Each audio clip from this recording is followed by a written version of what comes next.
在总统蔡英文见证下，南山高中今天17日在 HBL 高中篮球联赛女子组冠军赛，靠着李盈期在末节18.2秒的制胜抛投，以65-61气走永仁高中，相隔19年后再次高举冠军金杯。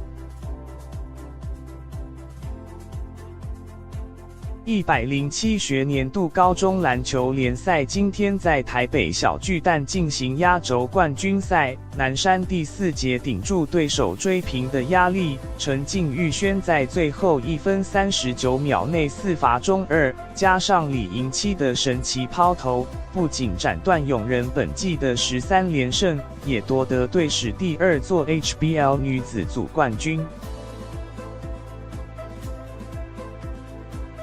赛后球员在休息室里又吼又叫庆祝，蔡总统也进入休息室勉励选手，并亲切地和球员们一起握手合照，球员也开起玩笑，当面拜托总统，希望能说服教练，让他们放1个月的荣誉假。不过女教头李露珍主动向总统报告，接下来4月南山女篮将代表台湾出国比赛，所以我们最多只能放1个礼拜。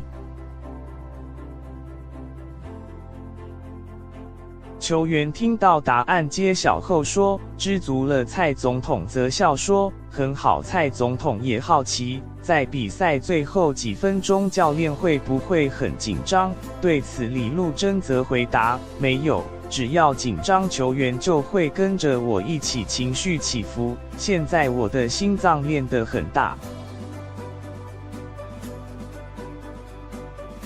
南山上一次拿冠军是在88学年度，当时李露珍还是南山球员，这一次他执掌兵符领军夺冠，2座冠军都与他有关，堪称是球队另类的吉祥物。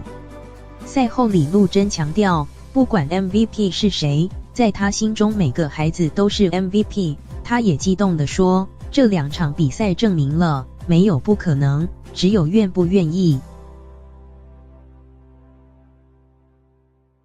永仁本季1路连胜，本有望继102学年度后演出队史第2度全胜封后，没想到竟在最后的一场比赛翻船，赛后球员全哭成泪人儿。